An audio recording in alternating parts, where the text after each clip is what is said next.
ইলিশ বাংলাদেশের জাতীয় মাছ ও মাছে ভাতে বাঙালি হিসেবে পরিচিত হওয়ার পেছনে বাঙালির অন্যতম আবেগের জায়গা। মাছটির সুঘ্রাণ আর অন্যান্য স্বাদের কারণে এটিকে মাছের রাজাও বলা হয়। বাংলাদেশের জিআই প্রোডাক্ট হিসেবে স্বীকৃত ইলিশ অর্থনৈতিকভাবেও গুরুত্ববহ, কারণ বাংলাদেশের মোট মৎস্য সম্পদের প্রায় 12% ইলিশ আর বিশ্বের 86% ইলিশই আহরণ করে বাংলাদেশ একাই, যার বাজার মূল্য 21,000 কোটি টাকা। আবার ইলিশ মাছ ধরা থেকে বাঙালির পাতে পৌঁছানো পর্যন্ত কর্মসংস্থান হয় প্রায় 25 লাখ মানুষের। আর তাই সব মিলিয়ে এস্টিমেট করা হয় দেশের জিডিপিতে ইলিশের অবদান প্রায় 1%। এছাড়া বিদেশে রপ্তানির মাধ্যমে বৈদেশিক মুদ্রা আয়ের পাশাপাশি কূটনৈতিক সম্পর্ক রক্ষায়ও অবদান রাখছে মাছটি। আমাদের আজকের ভিডিওতে আপনাদের জানাবো বাংলাদেশের অর্থনীতিতে ইলিশের অবদান সম্পর্কে।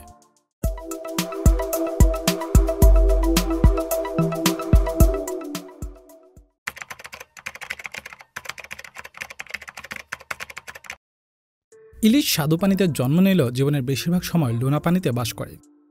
মূলত প্রজননের সময় স্বাদু পানিতে ইলিশ ফিরে আসে এবং প্রজনন শেষে আবার লোনা পানিতেই ফিরে যায়। বংশ বিস্তারের জন্য প্রায় 1200 কিলোমিটার দূরত্ব অতিক্রম করে ভারতীয় উপমহাদেশের নদীতে পাড়ি জমায়। এই অভিবাসন প্রক্রিয়া ইলিশের প্রজননের জন্য অপরিহার্য, কারণ মাছটি বঙ্গোপসাগর থেকে বাংলাদেশের পদ্মা, মেঘনা এবং যমুনা নদী পর্যন্ত যাত্রা করে ডিম পাড়ার জন্য। সাধারণত বড় নদী ও মোহনায় সংযুক্ত খালে বর্ষাকালে এই মাছ পাওয়া যায়। এ সময় ইলিশ মাছ সমুদ্র থেকে ডিম পাড়তে আসে, তখনই মূলত জেলেরা জাল ফেলে নদী থেকে এই মাছ ধরে।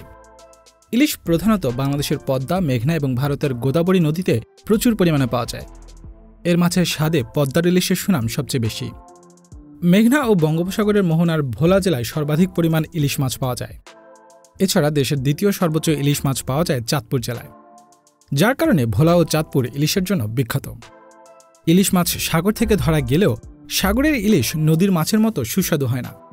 এছাড়া দক্ষিণ পাকিস্তানের সিন্ধু প্রদেশেও এই মাছ পাওয়া যায়। তবে ইলিশ উৎপাদনে 11 দেশের মধ্যে বাংলাদেশের অবস্থান শীর্ষে। বাংলাদেশ ও ভারত ছাড়াও Pakistan, Myanmar, Iran, Iraq, Kuwait, Bahrain, Indonesia, Malaysia, Thailand এই 11টি দেশে ইলিশ উৎপাদন হয়ে থাকে। মাছটি অনন্য স্বাদের জন্য বিশেষভাবে জনপ্রিয় এবং বাংলাদেশের জাতীয় সম্পদ ও বাঙালিয়ানা পরিচয়ের প্রতীক। সামুদ্রিক মাছ হওয়াতে ইলিশ চাষ করা যায় না। ইলিশ ধরা বাংলাদেশের উপকূলীয় এবং নদী তীরবর্তী অনেক সম্প্রদায়ের জীবিকার একটি বড় অংশ। ইলিশ মাছ ধরার ক্ষেত্রে এখনও ট্র্যাডিশনাল পদ্ধতি ফলো করা হয়। প্রজননের জন্য বর্ষাকালে যখন মাছগুলো নদীর উজানের দিকে অর্থাৎ স্বাদু পানির দিকে যাত্রা করে, তখন ছোট ছোট নৌকায় স্থানীয় জেলেরা গিলনেট, স্থানীয় নামে কারেন্ট জাল নামে পরিচিত এক ধরনের জাল পাতে নদীতে, যেগুলোর গিলে মাছগুলো আটকা পড়ে। মাছ ধরার পর ঘাটে এনে সেগুলো বরফ দিয়ে সংরক্ষণ করে দেশের দূরবর্তী স্থান ও বিদেশেও রপ্তানি করা হয়। বাঙালি রন্ধনশিল্পে ইলিশ দিয়ে হরেক রকমের খাবার দাবার তৈরি করা হয়। বলতে গেলে ইলিশ বাঙালি সংস্কৃতিতে একটি আবেগের নাম। বাংলা সংস্কৃতির একটি অন্যতম উৎসব হচ্ছে পহেলা বৈশাখ, যেখানে পান্তা ইলিশ থাকাটা বাঞ্ছনীয়।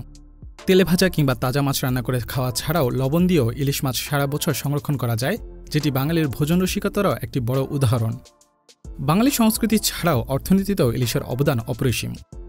ওয়ার্ল্ড ফিশের পরিসংখ্যান মতে বিশ্বের মোট ইলিশ উৎপাদনের 86% বাংলাদেশে উৎপাদিত হয়। দেশে মোট উৎপাদিত মৎস্য সম্পদের 12% ইলিশ। আর এই মাছের আহরণ, পরিবহন, বিপণন ও খুচরা ব্যবসার সাথে জড়িত প্রায় 25 লাখ মানুষ। অর্থাৎ ভোজনরসিক বাঙালির পেট পুজোর পাশাপাশি অসংখ্য মানুষের কর্মসংস্থানেরও ব্যবস্থা করেছে ইলিশ মাছ। ধারণা করা হয় দেশে উৎপাদিত ইলিশের বাজার মূল্য প্রায় 21,000 কোটি টাকা এবং ইলিশের আহরণ, পরিবহন, বিপণন ও খুচরা ব্যবসা মিলিয়ে জিডিপিতে এই মাছটির অবদান প্রায় 1% কাছাকাছি। অর্থনীতিতে এই অবদানের পাশাপাশি কূটনৈতিক সম্পর্কেও রয়েছে ইলিশের অবদান, যাকে অনেকেই ইলিশ ডিপ্লোম্যাসিও বলে থাকে। মৎস্য উৎপাদনে বাংলাদেশ বিশ্বের দ্বিতীয় শীর্ষ উৎপাদনকারী দেশ। বাংলাদেশ মৎস্য অধিদপ্তরের তথ্যসূত্রে 2022-23 অর্থ বছরে দেশে প্রায় 5 মিলিয়ন মেট্রিক টন মাছ উৎপাদন হয়েছিল। একই অর্থ বছরে মোট 5,65,000 টন ইলিশ মাছ আহরণ করা হয়েছিল দেশের নদী ও সমুদ্র থেকে। অর্থাৎ 2022-23 অর্থ বছরে দেশে মোট উৎপাদিত মৎস্য সম্পদের প্রায় 12% ছিল ইলিশ মাছ। 2023-24 অর্থ বছরে তা সামান্য বেড়ে দাঁড়িয়েছে 5,71,000 টন। যদিও গত এক দশক আগেও ইলিশের উৎপাদন ছিল বেশ কম। 2008-09 অর্থ বছরে দেশে ইলিশের উৎপাদন হয়েছিল 2,98,000 টন, যা 2019-20 অর্থ বছরের মধ্যে বেড়ে দাঁড়িয়েছিল 5,50,000 টন। অর্থাৎ 11 অর্থ বছরে দেশে মাছটির উৎপাদন বেড়েছে প্রায় 84%। প্রতি বছরই ধারাবাহিকভাবে বাড়ছে ইলিশের উৎপাদন, যা বর্তমানে প্রায় 6 লাখ টনের কাছাকাছি পৌঁছেছে এবং এর বাজার মূল্য এস্টিমেট করা হয় প্রায় 21,000 কোটি টাকা। এত বিপুল পরিমাণে ইলিশ আহরণে জড়িত আছে দেশের উপকূলীয় অঞ্চলের ৫ লাখেরও বেশি জেলে, যাদের পরিবারের মূল আয় থাকে বর্ষার মৌসুমে ইলিশের আহরণ থেকেই। দেশি বিদেশে ইলিশের বাড়তে থাকা চাহিদা বাড়িয়েছে ইলিশের আহরণ, যার প্রেক্ষিতে বেড়েছে উপকূলীয় অঞ্চলের জেলেদের কর্মসংস্থানের সুযোগও। অন্যদিকে ইলিশকে ঘিরে তৈরি হয়েছে আরও বিভিন্ন কর্মসংস্থানেরও। ইলিশ মাছ ধরাকে কেন্দ্র করে উপকূলীয় অঞ্চলে নৌকা বানানো, জাল উৎপাদন সহ বিভিন্ন পেশায় কর্মসংস্থানের নতুন সুযোগ তৈরি হয়েছে। সরকারি তথ্যসূত্রে প্রত্যক্ষ ও পরোক্ষভাবে ইলিশের আহরণ, পরিবহন, বিপণন, সংরক্ষণ ও খুচরা ব্যবসার সাথে প্রায় ২৫ লাখ মানুষ জড়িত। এসব কিছু মিলিয়েই তাই ধারণা করা হয় বাংলাদেশের জিডিপিতে ইলিশের মোট কন্ট্রিবিউশন প্রায় ১%। দেশের মানুষের চাহিদা মিটিয়ে বিদেশে রপ্তানির মাধ্যমে ইলিশ বৈদেশিক মুদ্রা আয়ও গুরুত্বপূর্ণ ভূমিকা পালন করে। ২০২২-২৩ অর্থ বছরে বাংলাদেশ ১৩৭৬ টনের বেশি ইলিশ মাছ রপ্তানি করেছিল, যা থেকে সেই অর্থ বছরে প্রায় $১৪ মিলিয়ন বৈদেশিক মুদ্রা আয় করেছিল। অন্যদিকে ২০২৩-২৪ অর্থ বছরে বাংলাদেশ ভারতে প্রায় ৬৬৫ টন ইলিশ মাছ রপ্তানি করে আয় করেছে প্রায় $৮ মিলিয়ন। ইলিশ রপ্তানির মাধ্যমে আয়কৃত এই বৈদেশিক মুদ্রা দেশের অর্থনীতিতে অবদান রাখার পাশাপাশি কূটনৈতিক সম্পর্কেও রাখছে বিশেষ অবদান।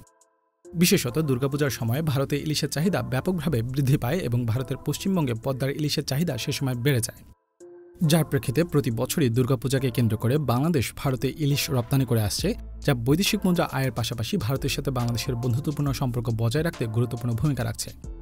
অর্থাৎ সীমিত পরিসরে হলেও বাংলাদেশ ও ভারতের মধ্যে ইলিশ ডিপ্লোম্যাসি দুই দেশের বন্ধুত্বপূর্ণ সম্পর্কেরই নিদর্শক, যার প্রেক্ষিতে অন্তর্বর্তীকালীন সরকার সম্প্রতি ৩,০০০ টন ইলিশ ভারতে রপ্তানির অনুমতি দিয়েছিল। এর মধ্যে ৫ অক্টোবর পর্যন্ত বেনাপোল বন্দর দিয়ে ৭টি কনসাইনমেন্টে মোট ৪১০ টন ইলিশ মাছ ভারতে রপ্তানি হয়েছিল। প্রতি কেজি $10 মূল্যে পাঠানো এই কনসাইনমেন্টগুলো থেকে প্রায় ১২০০ কোটি টাকা আয় হয়েছে বলে এস্টিমেট করা হয়। ভারত ছাড়াও মধ্যপ্রাচ্যেও ইলিশ রপ্তানির সম্ভাবনা রয়েছে। সংযুক্ত আরব আমিরাত ও সৌদি আরবিয়ার মতো দেশগুলো ইলিশ আমদানিতে আগ্রহ দেখিয়েছে, যা বাংলাদেশের রপ্তানি আয় বাড়াতে সহায়ক হতে পারে। দেশে ইলিশের উত্তরোত্তর উৎপাদন বৃদ্ধির ক্ষেত্রে সরকারি উদ্যোগ বেশ প্রশংসার দাবিদার। হিলশে ফিশারিজ ম্যানেজমেন্ট অ্যাকশন প্ল্যানের মাধ্যমে সরকার মাছ ধরার মৌসুমের নির্দিষ্ট সময়ে মাছ ধরা নিষিদ্ধ রাখা, প্রধান প্রজনন এলাকাগুলোতে অভয় আশ্রম প্রতিষ্ঠা করা, জাটকা ধরা এবং বেচা বিক্রি বন্ধ করার মতো ইনিশিয়েটিভগুলো দেশে ইলিশের উৎপাদন বাড়াতে গুরুত্বপূর্ণ ভূমিকা রেখেছে। বিশেষ করে পদ্মা ও মেঘনায় প্রতি বছর ১৪৭ দিন মৎস্য আহরণের উপর নিষেধাজ্ঞা থাকে, যা দেশে ইলিশ সহ বিভিন্ন মৎস্য সম্পদের প্রজননকে টার্গেট করে আরোপ করা হয়, যাতে করে দেশের নদ নদীতে বিভিন্ন প্রজাতির মাছেরা বংশবিস্তার করতে পারে, যা আলটিমেটলি প্রতি বছর দেশে ইলিশ সহ অন্যান্য মৎস্য সম্পদের উৎপাদনও বাড়াতে সাহায্য করেছে। তবে সরকারের প্রচেষ্টা সত্ত্বেও ওভারফিশিং, কারেন্ট জালের ব্যবহার এখনও সম্পূর্ণভাবে বন্ধ করা যায়নি। এছাড়া নদী দূষণ ও জলবায়ুগত পরিবর্তনের মতো বিষয়গুলো ইলিশের আবাসস্থল এবং প্রজনন চক্রের জন্য বড় হুমকি। এদিকে বিশ্বের ৮৬% ইলিশই বাংলাদেশে উৎপাদন হলেও প্রতি বছরই ইলিশের দাম নিয়ে সোশ্যাল মিডিয়ায়, পত্রপত্রিকা ও নিউজ মিডিয়ায় চলে আলোচনা সমালোচনা। এই আলোচনায় ইলিশের দাম কমাতে ভারতে রপ্তানির পক্ষে বিপক্ষে নানা যুক্তি পাল্টা যুক্তি চলে। ২০২৪ সালের সেপ্টেম্বর মাসে বাজারে ১ কেজি সাইজের ইলিশের দাম উঠেছে ১৯০০ থেকে ২০০০ টাকায়। ইনফ্যাক্ট জাটকার দামও প্রতি কেজিতে ৭০০-৮০০ টাকার কাছাকাছি ছিল। ভরা মৌসুম হওয়ার সত্ত্বেও ইলিশের এমন দামের কারণে ইতোমধ্যেই দ্রব্যমূল্যের ঊর্ধ্বগতিতে চাপে থাকা অনেকের কাছে ইলিশ হয়ে দাঁড়িয়েছে সোনার হরিণ। অন্তর্বর্তীকালীন সরকারের মৎস্য ও প্রাণী সম্পদ উপদেষ্টা শুরুতে বাংলাদেশের মানুষের পাতে না দিয়ে ভারতে ইলিশ রপ্তানি করা হবে না এমন মন্তব্য করলেও পরবর্তীতে বাণিজ্য মন্ত্রণালয়ের বিশেষ অনুরোধে ভারতে ৩,০০০ টন ইলিশ রপ্তানির অনুমোদন দিলে এক লাফে ইলিশের দাম কেজিতে ৪০০-৫০০ টাকা বেড়ে যায়। অথচ প্রাণী সম্পদ মন্ত্রণালয়ের তথ্যসূত্রে গত ৫ বছরে বাংলাদেশ থেকে যে পরিমাণ ইলিশ রপ্তানি হয়েছে তা মোট উৎপাদনের মাত্র ০.২৯%। সেই হিসাবে ভারতে ইলিশ রপ্তানির কারণে কিংবা রপ্তানির অনুমোদন দেওয়ার খবরে বাজারের দাম বাড়ার কোনো যোগসূত্রই নেই। ইলিশের অস্বাভাবিক দাম নিয়ে গণমাধ্যমগুলোকে ব্যবসায়ীরা যুক্তি দিয়ে থাকে যে বাজারে মাছের পর্যাপ্ত সাপ্লাই নেই। অথচ প্রতি বছরই বাড়ছে ইলিশের উৎপাদন, আর উৎপাদনের ৯৯% বেশি দিয়ে যেহেতু দেশীয় চাহিদাই পূরণ করা হয়, সেক্ষেত্রে পর্যাপ্ত সাপ্লাই না থাকার বিষয়টিও মোটেই গ্রহণযোগ্য নয়। ইলিশের দামের এই ঊর্ধ্বগতির পেছনে বিশেষজ্ঞরা বাজার সিন্ডিকেটকেই দায়ী করেন। ইলিশ মাছ ধরতে মহাজনদের কাছ থেকে দাদন নিয়ে জেলেদের নদী কিংবা সাগরে মাছ ধরতে যেতে হয়। মূলত এই মহাজনদের কাছে মাছ বিক্রি করতে হবে এই শর্তে জেলেরা মাছ ধরতে যাওয়ার প্রস্তুতি নিতে যে অগ্রিম অর্থ নিয়ে থাকে তাই দাদন। ১৮ শতকে বাংলায় ইংরেজ ইস্ট ইন্ডিয়া কোম্পানি এই দাদন প্রক্রিয়া শুরু করেছিল। দাদনদার হিসেবে মহাজনরা ১০% নেন কমিশন হিসেবে। এরপরে ৩ থেকে ৫ বার হাত বদল হয়ে বিভিন্ন বাজার ঘুরে ইলিশ ক্রেতার হাতে পৌঁছায়। এছাড়া পরিবহনের সিন্ডিকেট, আড়তগুলোতে চাঁদাবাজি ও সিন্ডিকেট সবকিছু মিলিয়ে প্রতি বছরই ইলিশের দাম পৌঁছে যায় এমন উচ্চতায় যা নিয়ে চলে সমালোচনা ও পাল্টা সমালোচনার। তবে এসব সিন্ডিকেট ভাঙার জন্য কোনো সরকারকেই এখন পর্যন্ত দৃশ্যমান কোনো উদ্যোগ নিতে দেখা যায়নি।